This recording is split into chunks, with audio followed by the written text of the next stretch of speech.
Tony, before the show starts, I think you need to tell folks we're on social media. I do.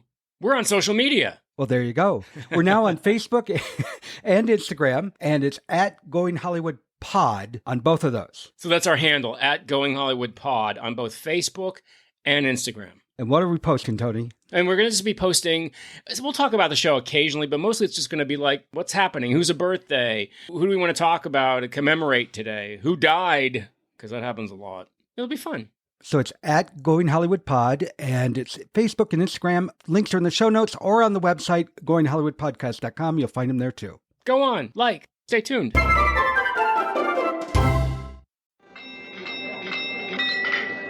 Ladies and gentlemen, I would like to make a toast. Our host, Mr. Lionel Twain, is indeed a most unique man. Point one, he has succeeded in gathering the world's 5 greatest detectives to investigate a crime that has not yet been committed. Point two, he has set traps for us. A bridge that almost collapses, falling statues. Does he mean to kill us? Certainly not yet. He could have done that at any time. He's merely trying to whet our appetites for the game that is to follow. Point three, why 5 detectives instead of 1? Because he intends to take us all on, ladies and gentlemen. A feat that no criminal mind has heretofore attempted. Therefore, before this hellish weekend begins, I propose that we raise our wine glasses in a toast to either a most beguiling and charming man or to an insidious, fiendish madman. Bottoms up. Murder pool? Yes, dear. We're going to have a lovely murder pool. I'm the greatest. I'm number 1. To me, you look like number 2. Know what I mean? Does he mean, Miss Skeffington? I'll tell you later. It's disgusting. I'm not one to use hyperbole, ladies and gentlemen, but I'll tell you this. For the first time in my life, I had the caca scared out of me. I like her. I really like her. Since Monsieur Wang was the only one who could detect such a poison, he was the only one who was tested. Monsieur Twain is both beguiling and fiendish. Maureen! Oh, It's all right. My wine is not poisoned. It was just a bad year.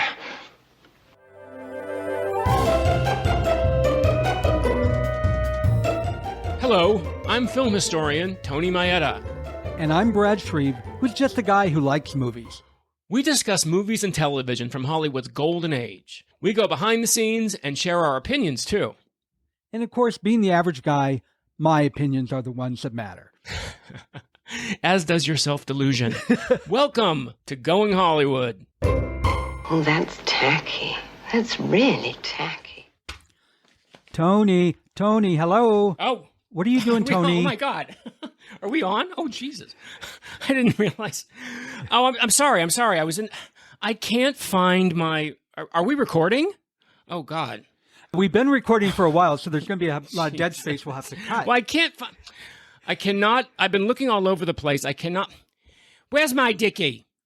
I can't find my dickie. Have you seen my dickie? I know where my dickie is, but I can't tell you where yours is. I could guess. Oh, that's tacky. That's really tacky. Fooled ya. Trick or treat.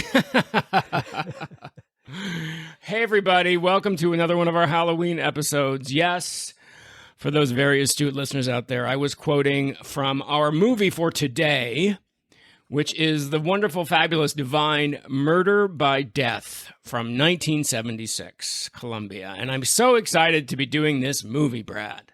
I am too. We had a real horror film scheduled for this week. Right. And then we know what happened. I'll let you...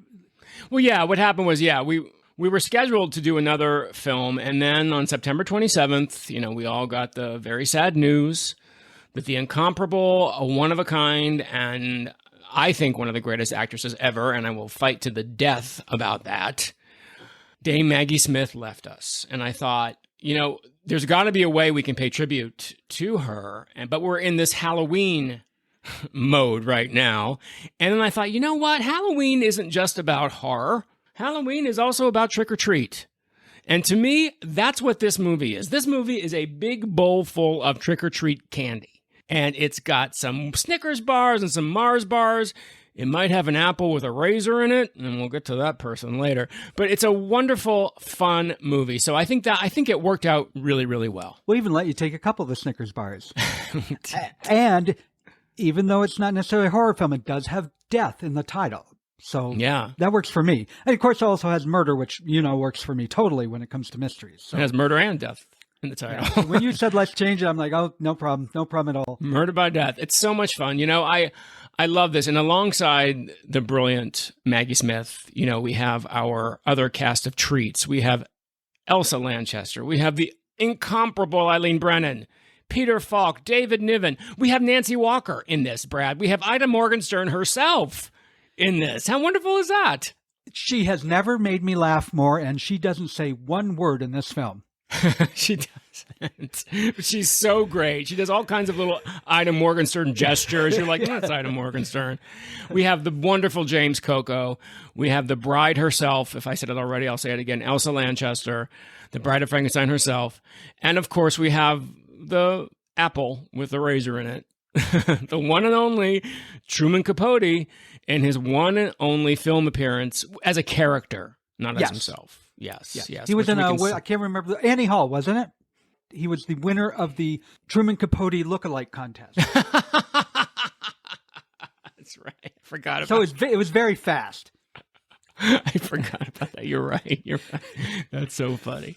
Oh God! But before we start talking about the film, which we will do, I want to say first, I just want to talk a little bit about Maggie Smith, because this is, Maggie Smith is the reason that I really wanted to do this. And I first came to Maggie Smith. I think my awareness came when I saw her in California Suite, which is from '79, which is another Neil Simon script. Brilliant performance. She won an Oscar for it, but we really couldn't do California Suite this month. And then I thought, Murder by Death. It's perfect, because she doesn't have a lot to do in Murder by Death. But you know what? It reminds me of what Spencer Tracy used to say, what Spencer Tracy said about Katharine Hepburn's character in Pat and Mike. And he said, she doesn't have much meat on her, but what's there is choice. And that's how I feel about Maggie Smith and Murder by Death. She doesn't have a lot to do, but what she does is priceless, and she does it better than anybody else. I'm sure there's somebody in this world that would argue with you about her being one of the greatest actresses, but I think you'd have to look really far and wide to find that person. Yes, I think so too. Because she's wonderful, and I loved her in this role. And, I heard her complain in an interview that even though she's great at doing period pieces, she got stuck there because she's great at it. And this movie tells me why I wish she had done more, because she's great and she's gorgeous. She's absolutely beautiful in it. I mean, she's truly in her prime. And it's not the prime of Miss Jean Brodie either. She's in her prime. She looks fantastic in that white dress. I mean, God, she's beautiful, curvaceous. And I think the reason that so many of the Brits get stuck in period pieces is because of the way they speak. I mean, language. Language in Maggie Smith's hands was unlike any other actress in the world. Maggie Smith could wring a laugh out of one syllable, 2 syllables. We all remember the famous "What is a Weekend" from Downton Abbey. I saw her on Broadway in Lettuce and Lovage, and she said "Mally," and the way she said "Mally," I mean, it brought the house down. So she had a command of the language which was so perfect, and she could just have these toss-off lines which were so funny because she was so adept at caressing the words and giving them the humor and just wringing every single laugh out of every single one of them. And that's exactly what you said. She doesn't have a lot to do, but when she speaks, you notice her. No, absolutely, absolutely. But this movie's full of wonderful, wonderful actors. And I think before you give us a list of exactly who's in this movie, I think we need to say that for people who aren't familiar with Murder by Death, it's a spoof. Now, we are really used to spoofs today. I mean, we've got the Airplane movies, Naked Gun, Austin Powers. But other than Mel Brooks, this was really one of the very first spoofs.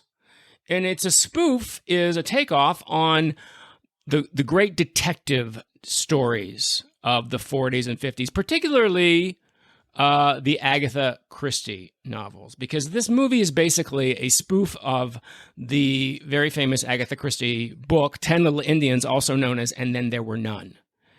And what happens in this movie is that instead of 10 strangers who don't know each other but are somehow connected to the man who invited them all coming together, these are all takeoffs on famous fictional detectives. They are famous fictional detectives that are based on real famous fictional detectives from classic movies. Yes. And each has their sidekick. Yes, they do. They all have their sidekicks. I love that. So we have David Niven and Dame Maggie playing Dick and Dora Charleston, who are based on Nick and Nora Charles from the Thin Man films. Then we also have Peter Falk, who plays Sam Diamond, who is based on Sam Spade, which he is excellent at. And his sidekick, well, it's his secretary, who he abuses right and left. The wonderful Eileen Brennan as Tess Skeffington. Yeah, and he's not only, I mean, the thing about Sam Diamond is Sam Diamond based on Sam Spade, played by Humphrey Bogart. So basically we have 90 minutes of Peter Falk's peerless Humphrey Bogart impression. So peerless, in fact, that Neil Simon wrote a second film for him in the same character called The Cheap Detective, which we will get to after we talk about this. This is kind of a sequel to Murder by Death. Sam Spade is one of the most beloved, unlikable characters, and Peter Falk takes it to another level. Yes, exactly. He does. We also have James Coco playing Milo Perrier, and it's not too hard to figure out that is Hercule Poirot in his strangely sexy chauffeur, played by the wonderful James Cromwell. I found him... I found their relationship so very funny, so obviously homoerotic. How about that? How about those underwear he wore in bed near the end?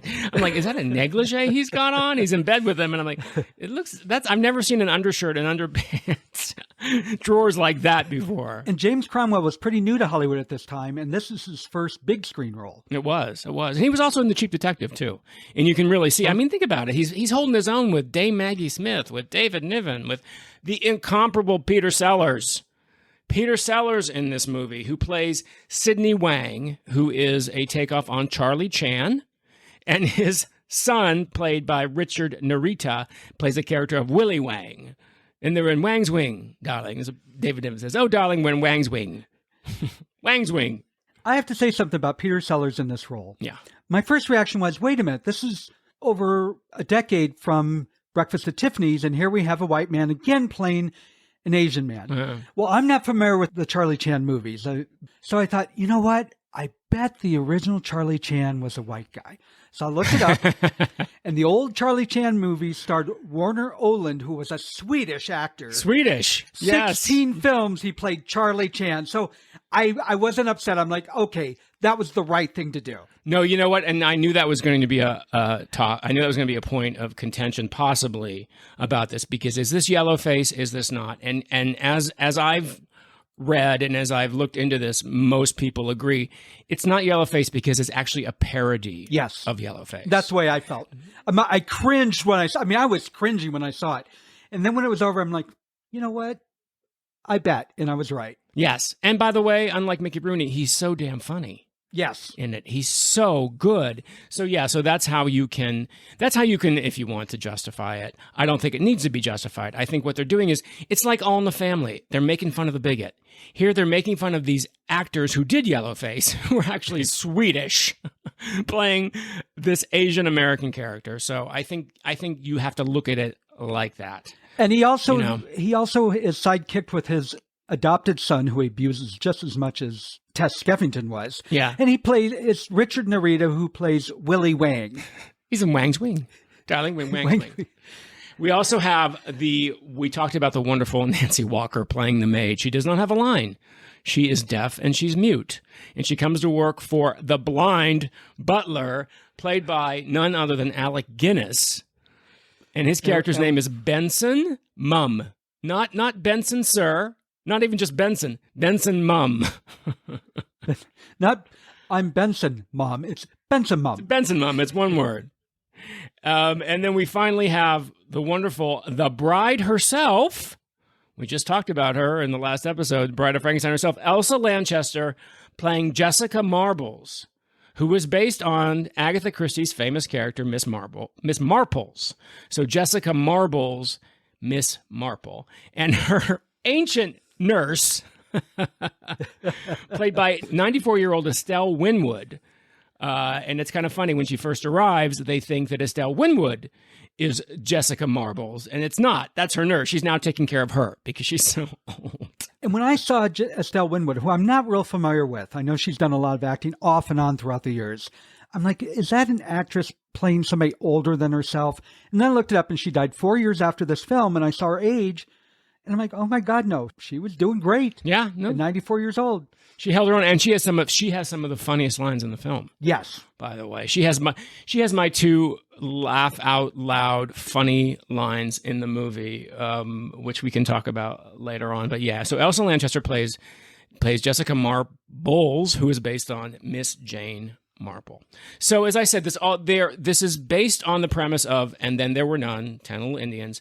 These famous detectives are all invited to this mysterious mansion, this isolated mansion in the middle of nowhere, for dinner and a murder, which is what it says on the invitation. Come to dinner and a murder. And that's how it starts. Just like 10 Little Indians. Except they're not told they're coming for dinner and a murder in 10 Little Indians. And no, you are correct. Yes. So do you want to give a little bit of a breakdown of the plot of Murder by Death so we can tell people exactly what happens and we can talk about some of our favorite moments in it? Oh, yes. So absolutely. As we said, it's Murder by Death, a 1976 film. It's a mystery comedy, but do not expect this to be a whodunit. You will never in a million years figure it out, which would normally frustrate me, but it's the whole point of the film, and we'll get into that later. Makes no sense. No. It makes no sense. No, it's just like, yeah, exactly. How in the... So, yeah, if this was a book, I would have thrown it through the window. I'm really big on making sure mysteries work well. It's written by Neil Simon, who we know is a playwright and screenwriter. I'm just going to give you a list of a few of the plays that made it into film: Barefoot in the Park, The Odd Couple, The Goodbye Girl, California Suite, Brighton Beach Memoirs, etc., etc., etc. The most prolific, most prolific playwright ever in theater, Absolutely. Then it's directed by Robert Moore, who is an actor and director. He mostly did stage acting and directing, worked with Neil Simon for a number of years. Mm-hmm. He's really most known for TV shows, most notably Rhoda. Right.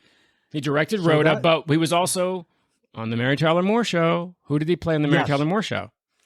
I don't know. You don't remember that? We talked about it. He was Phyllis's brother, Ben. Ah, yes. As an actor, he was Phyllis's gay brother, Ben, the very first non-judgmental, decent, kind dealing of a presentation of a gay character, I think, in TV. But we also talked about him before because he was the director of the off-Broadway production of Boys in the Band. He was passed over for William Friedkin to direct the film, but he was the original director of Boys in the Band. So he only directed 3 films. He directed this film, he directed the sequel, The Cheap Detective, and he directed Neil Simon's Chapter 2. And he had a long and very fruitful career with Neil Simon on stage, and he directed these 3 films. Yeah, he didn't come to film or television until 1970. He came as an actor. Right. So this is just a few years after that, and he's directing this film. And you mentioned Mary Tyler Moore and Rhoda, one of the other trifectas of that time period comedies. He was also on the Newhart Show, the Bob Newhart Show. Mm-hmm. Yeah, he unfortunately, he's one of the many people involved in the Boys in the Band who died of AIDS. But his contribution to theater and even just directing this wonderful film, I think, is incredible. So let's get into the story. Yes. Now, these famous detectives, they're all invited to dinner at an eccentric millionaire's castle, which is Lionel Twain, played by Truman Capote. He tells them there will be a murder at midnight, and the person who can solve the crime will earn $1 million. Now, the twist is, he says the victim will be someone that is sitting at that table for dinner, and he was not one of those sitting at the table. So we have all the detectives and all of their sidekicks. Who is going to be the one that gets murdered at midnight? Now, the reason he does this, and I can't remember, Tony, if this was at the beginning or the end, but Lionel Twain says to these detectives, "You've tricked and fooled our readers for years. Mm-hmm. You've tortured us all with surprise endings that made no sense. Mm-hmm. You've introduced characters in the last 5 pages that were never in the book before. You've withheld clues and information that made it impossible for us to guess who did it. But now the tables are turned. Millions of angry mystery readers are now getting their revenge.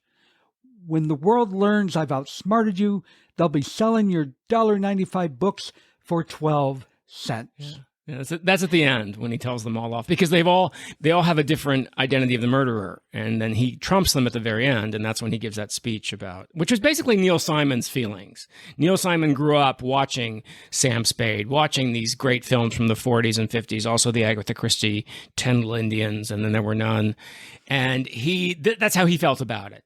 He's like, you introduce characters, at the last minute who suddenly become So yes, this was Neil Simon kind of venting his frustrations in a very funny way. And I agree with every one of these. They drive me insane. If I find these in a book, I literally will.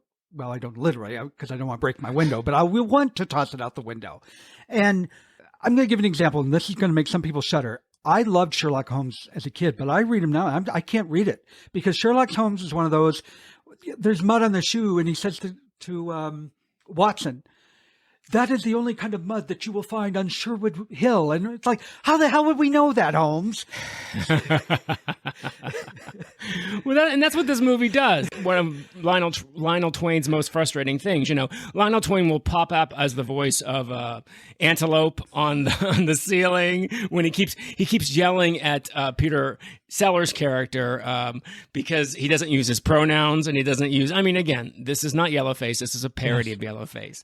What is the problem? Use your goddamn pronouns.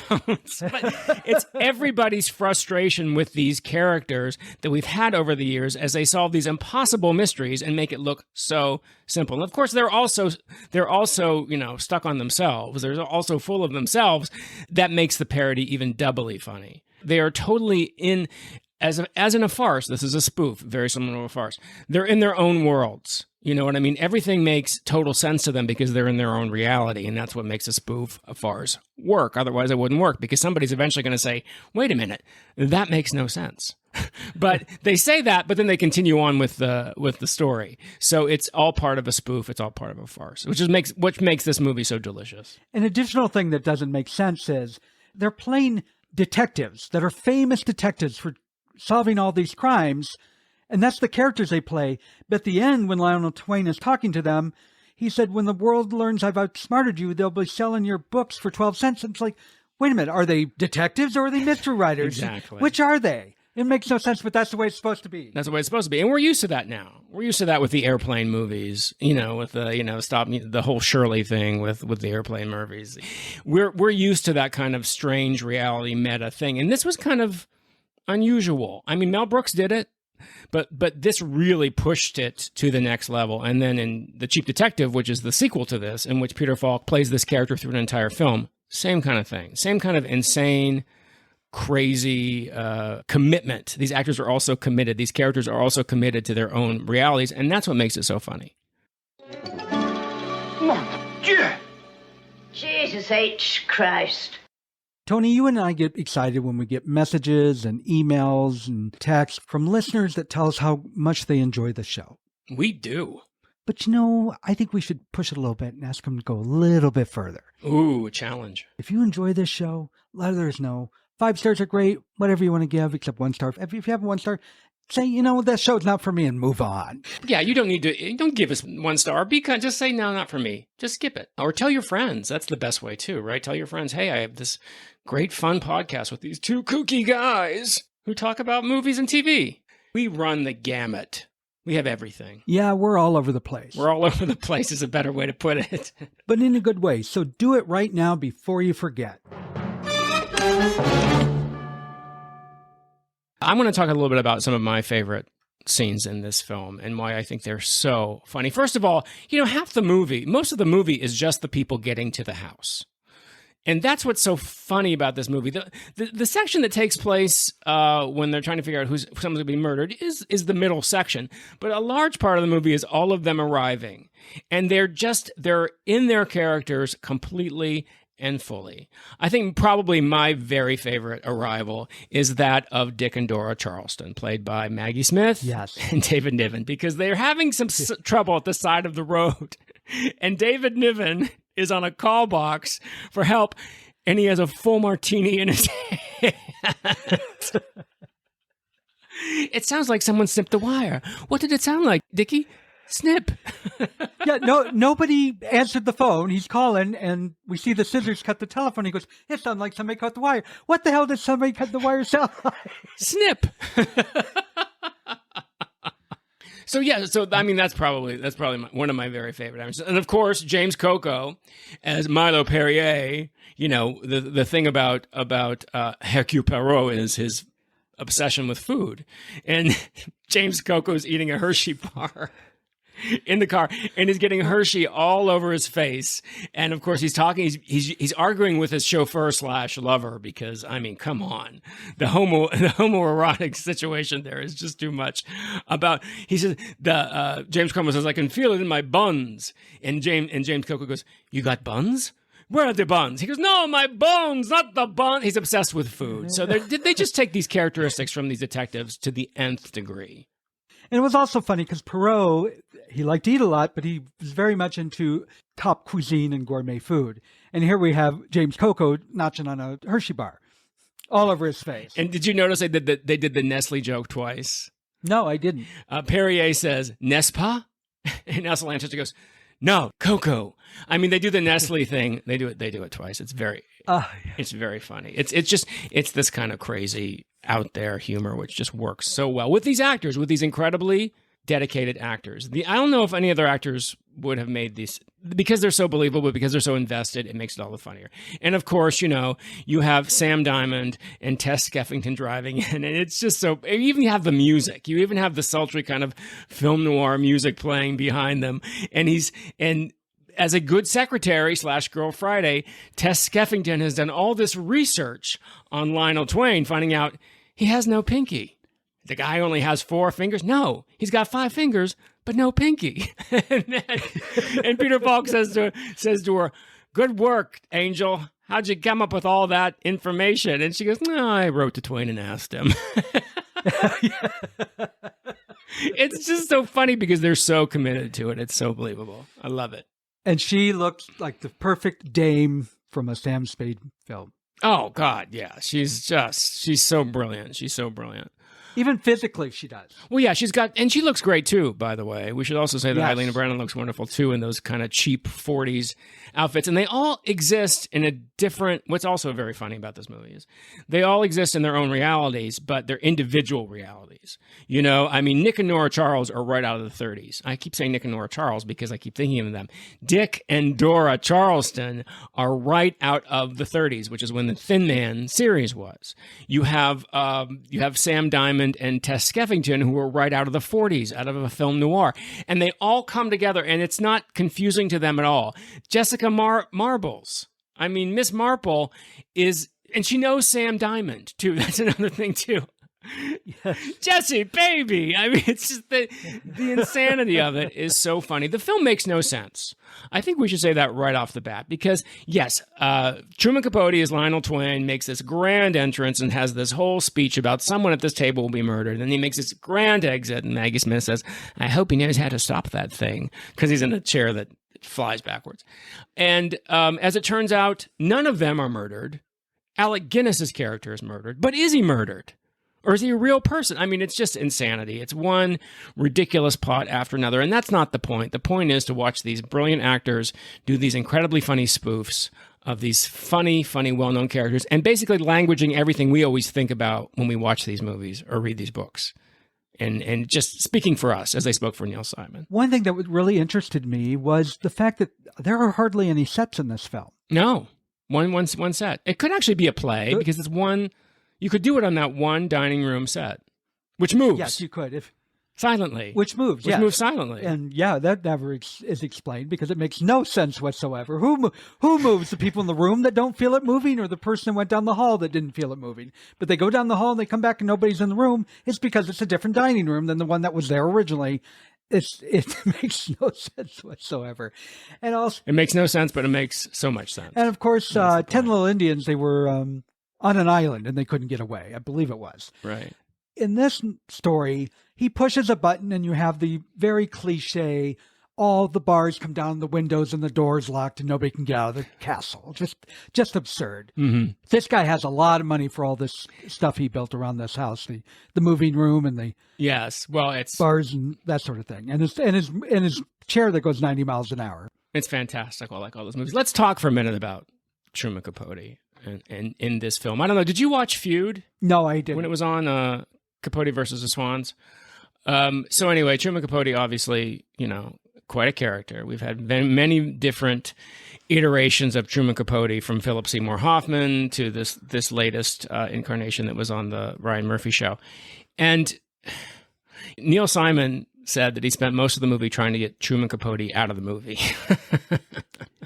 because he's just on the cusp of being so bad he's good. He's not quite there, so he's just so bad. And apparently, Capote was at the height of his drugging and his drinking when they were filming this. This was like something you wouldn't think the author of In Cold Blood would end up doing a Hollywood movie, but that was Truman Capote. And it was a very difficult time for him, and he caused a lot of grief on the set. And that's probably why it's his only movie. But interestingly, he was the only actor, performer in this film that got nominated for anything. He got nominated for a Golden Globe. Isn't that hysterical? Did you know that? I knew there were very few awards. They were nominated for no Academy Awards. None. Well, no. He was nominated for a Golden Globe for Best Acting Debut Male. Now, leave it to the Golden Globes to keep the taste level up there. But yes, and he actually lost to Arnold Schwarzenegger that year. Oh, dear. So, yes, so he did. So I think Capote had the last laugh, although it was a Golden Globe nomination. Who cares?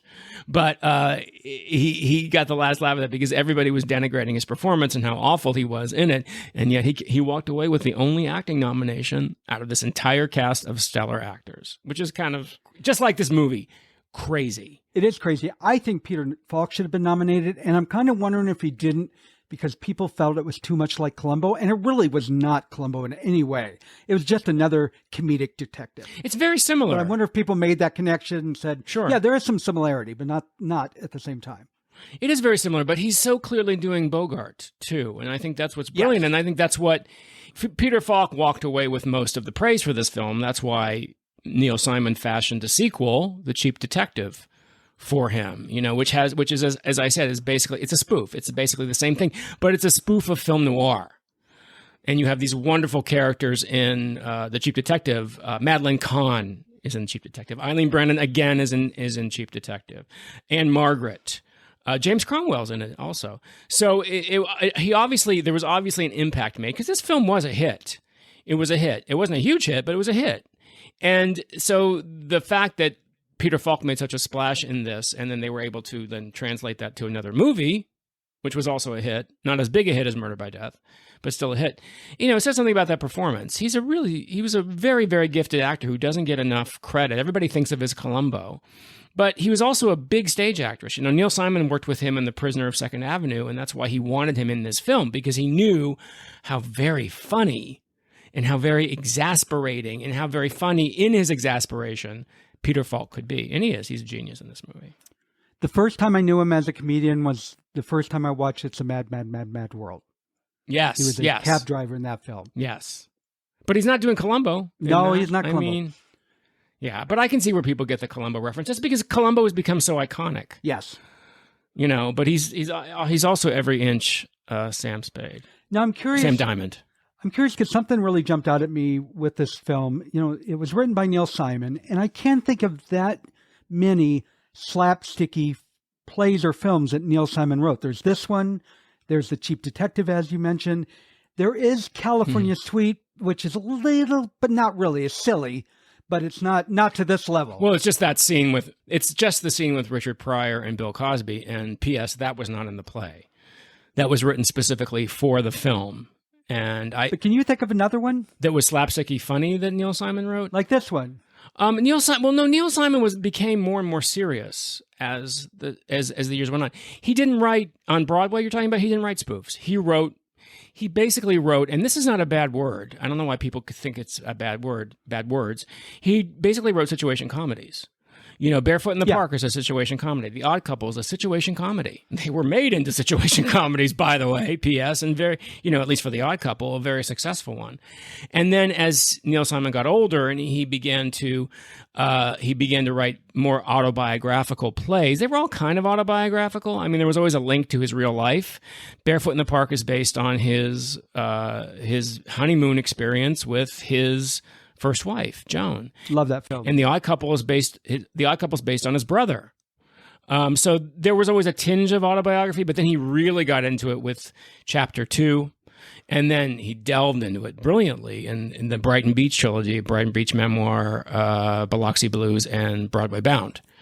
And then Lost in Yonkers, he won the Pulitzer Prize. So, I mean, this man was so accomplished. I don't understand when people denigrate Neil Simon. I don't understand it either. Nobody could write dialogue like Neil Simon. No one could write funnier, more incisive dialogue. And if Maggie Smith's going to say, "Oh, that's tacky. That's really tacky," and get such a great, it's genius stuff. And these people loved working with him. So there you go. Maggie Smith did Shakespeare and she did Simon. So what are you going to do? I'm curious about something. You mentioned that Neil Simon, as he got older, wrote more serious things. I remembered Goodbye Girl as a comedy. And the last time I watched it, which was a while ago, it was more drama than I had remembered. It was still humor. Mm-hmm. It was more drama than I remembered, and more drama certainly than Barefoot in the Park and The Odd Couple.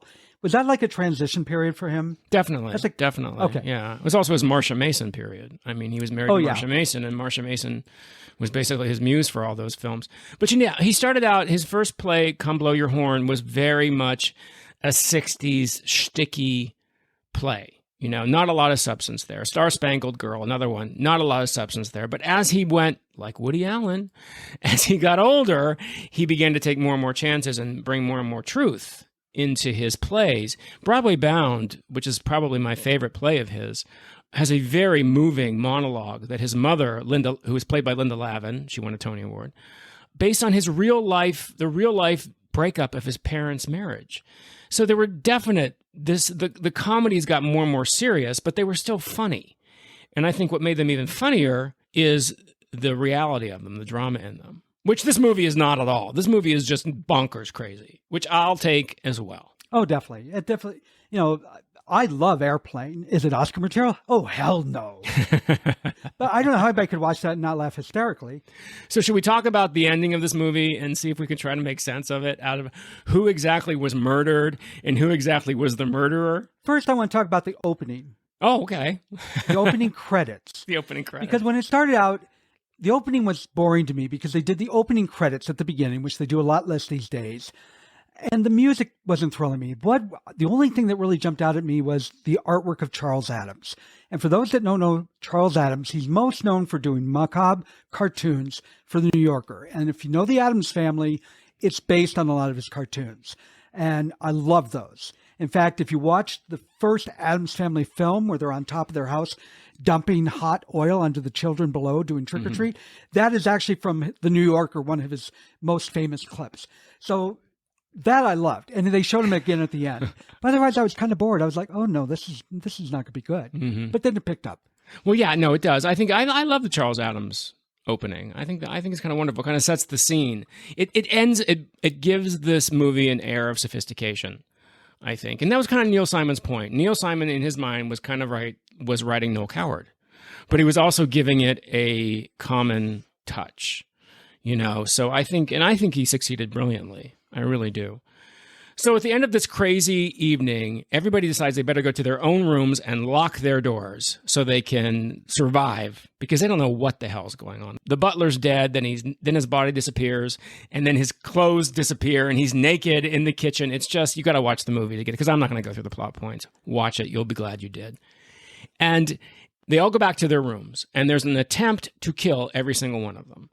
I believe Elsa Lanchester and Estelle Winwood, it's gas, right? Yes. And that's one of the funniest lines when Jessica Marble goes, "I smell gas," and Estelle Winwood goes, "I can't help it, I'm old." Not that kind of gas. So they almost get gassed. James Cromwell and James Coco. James Cromwell gets out of bed and he's in this crazy bed. I don't know what he's wearing. What is he wearing? It's like a t-shirt and shorts, but it's black lace. Did you think that was odd? That's where I was like, It was see-through. He looked like a dancer at a gay strip club. First of all, he's in bed with James Coco. He's a chauffeur. And he ends up in bed with James. There's nowhere else to sleep. It's a castle, but I guess there's not another room. Not another room. So again, with the homoerotic thing between those two, the other thing is, James Coco and Cromwell their ceiling is coming down to crush them. Yes, that's how their attempted murder is the ceiling starts to come down. And scrawny James Cromwell is pushing up, and you later learn that that's how they survived. He stopped it from crushing them. And he's one of James Coco mentions how he's so remarkably strong. He's one of the 10 strongest men in the world.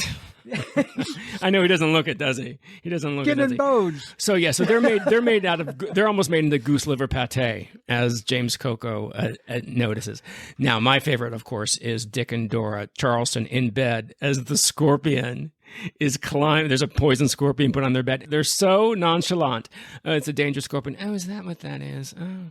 And she's sitting there putting lotion on her hands. Lotion on. And they're so nonchalant about it. There's like, oh, well, here we go. And what drove me crazy with that one that I was screaming at the screen at them is they're in bed, and on top of the bedspread is a scorpion coming at them. You could have very easily flipped up the bedspread and set the scorpions. I mean, I have scorpions in my house. I live in the desert. They are not deadly in this area. They hurt, but they're not deadly. It's very easy to get rid of the scorpion. And they're just sitting in bed saying, no, there's a deadly scorpion coming at us and doing nothing about it. And it actually bites Dora. So when they're leaving at the very end, she's like, Dickie, let's go. We don't have much time. Well, she doesn't have much time because she's about 15 minutes to live. But he's too busy explaining his theory of what happened in the house. And then, of course, there's a snake with Peter Sellers and his son, which at the very last minute, wake me when it gets to me. Peter Sellers is so funny. Peter Sellers shoots the snake, and that's how that snake is dispatched. Did we forget anybody?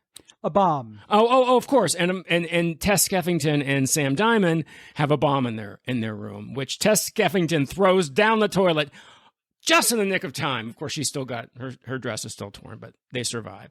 So they all confront who they think is Benson Mum as the murderer, but he's not Benson Mum. He's Irving Goldman. No, wait. He's not Irving Goldman. He was Marvin Metzner. No, wait a minute. He's not Marvin Metzner. He's Eileen Twain. And what is Eileen Twain, Lionel Twain's daughter? What does she prefer to be called? Do you remember that? No. Oh, that was so funny. Rita. He says, call me Rita. But at the end, of course, they're all wrong. It's not Benson Mum or any of these other people. He rips the mask off, and it is indeed Truman Capote who puts them all to shame in his little monologue that Brad just did. And then they all leave. But there's a pièce de résistance. And what's that, Brad? The mask is ripped off, and it is not Truman Capote's character, but instead the deaf and mute maid, played by Nancy Walker, in the only sound she makes in this film because she cackles at the end, and that's how the finale goes. So it's Nancy Walker who's ultimately the mastermind behind this entire weekend. It just makes absolutely no sense. And that's what makes it so much fun. Because nobody really knows what happened. We didn't talk about what makes Nancy Walker's character so damn funny. What? Go ahead. Well, she shows up as the maid. She shows up actually as the cook. She's supposed to cook dinner. Yeah. And because she can't speak or hear, she has everything that she wants to communicate written on pieces of paper. Mm-hmm. Well, Bensamum is blind, so he doesn't understand why she's so shy and won't speak to him, and he's not responding to her. So most of what she does in this film is sit in a chair wondering what in the hell she's supposed to do, but not really doing anything about it. Just kind of looking around like oblivious. But what's really funny is she has all these pre-written notes that she hands people. So when people ask her a question, she pulls out the note and their answer's on the note. And it says, Acme Note Company. Oh, it's so funny. It doesn't matter what you ask. She has a note for it. Now, do you know about the scene that was cut from... the Sherlock Holmes scene? Yes. As they're all driving away at the end of the movie, what happens? I don't know the details. I only know they come across Sherlock Holmes. On his way there? Right. They're all driving away. They're all leaving. Willie Wang says to Peter Sellers' character, so there was no murder. And he says, not true. Kill good weekend. I'm sorry for the bad dialect. He says, not true. Killed good weekend. And they drive away, and they come upon this old Model T, and who's in it but Sherlock Holmes and Watson looking for the house. And Peter Sellers' character says, let them go find it for themselves. Because he said, aren't you going to warn them about it? Let them go figure it out for themselves. But that scene was cut, and I'm glad it was, because it really wasn't needed. I love the way this movie ends. It ends so quickly. You know, next thing you know, they're in their cars, and they're gone, and they're going off into their own little fictitious worlds again. And you just realize it's over. And it's just a fun, very fast 90 minutes of absolute insanity. I can't find the budget anywhere. I have looked and looked and looked. I can't find it. I found the gross that it made different numbers in different locations, but the most common number I found was 32 million. Yes, that's what I saw too. Rotten Tomatoes, the critic score was only 63%. However, the audience score was 82%. I think this film is a lot more popular with audiences than it was with critics. I mean, it got mixed. You know, it definitely got mixed notices, but I think the audiences really loved it. I mean, $32 million in 1976 wasn't bad. Nothing to sneeze at. I guarantee this film is on one set. You know, they actually built that castle on one soundstage at Columbia. So I couldn't find the figures for the budget either, but it could not have been more than $5 or $6 million. So if it made 30, yeah, the salaries were probably the biggest budget. Yeah. So, I mean, even if it was made at $10 million, which I doubt it was even that much, $32 million, it's not a bad payoff. That's why they made the sequel. That's why they made The Cheap Detective, because it was a successful film. But mostly it gives us Maggie Smith in an unusual role, but damn, she's sexy in this movie. And just some of her, you know, my favorite line of hers of all is, as I said before, is what happens is they find the naked body of the butler, of Alec Guinness, and then it's disappeared. Someone takes it. And she goes, why would someone take a naked body? And David Niven leans down and whispers in her ear, and she says, oh, that's tacky. That's really tacky. It's just with a smile on her face. With a smile on her face, because yes. She gets it. I like her. I really like her. So before we go, I have to tell you my thoughts on this film. Oh, please do. I don't know. I don't know. When at the end, when Wang says we killed a good weekend, my thought was, damn it, I just killed a good hour and 34 minutes. But I don't know that's true. I laughed through this whole movie, and as I'm laughing, I'm thinking, this is a terrible film.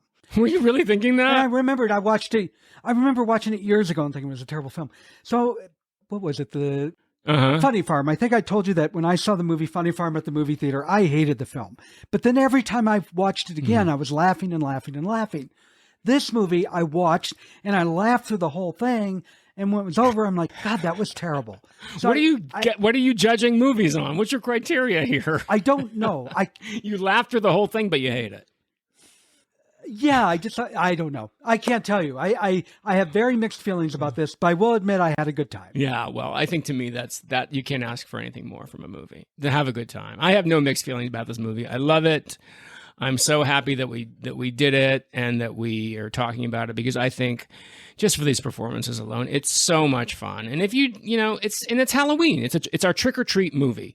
So if you don't feel like watching a horror film, God knows if you want to watch a slasher movie, I certainly don't, then put this on and just have a really fun time with these gifted, skilled actors just skewing these fictional characters so brilliantly. And of course, for the one and only Dame Maggie Smith. And you mentioned last week that you don't like horror films, or you're not a big fan of horror films. Right. And I hate slasher films. Slasher films are easy as hell to write. Easy as hell. Give me a good horror film, though. A good quality horror, which there aren't a lot of them, just like sci-fi. People don't think they like sci-fi is because 95% of sci-fi movies suck. But get a good one, and it's a good one. The next 2 weeks, we have a couple of good films for this month. Oh, gosh, yes. And I can tell you they are not slasher films. They are not slasher films. Well, they're classic. They're classic films. Yes, they are probably, one of them is one of my favorite movies ever. And another one I think is one of the scariest films ever. And we'll just leave it at that. And that will be your little teaser for next time. So stay tuned. This has been a lot of fun, Brad. So, I don't really want to say goodbye. So let's not say goodbye. Let's just say au revoir. Nah, let's say goodbye. No, that's tacky. That's really tacky. Goodbye, everybody.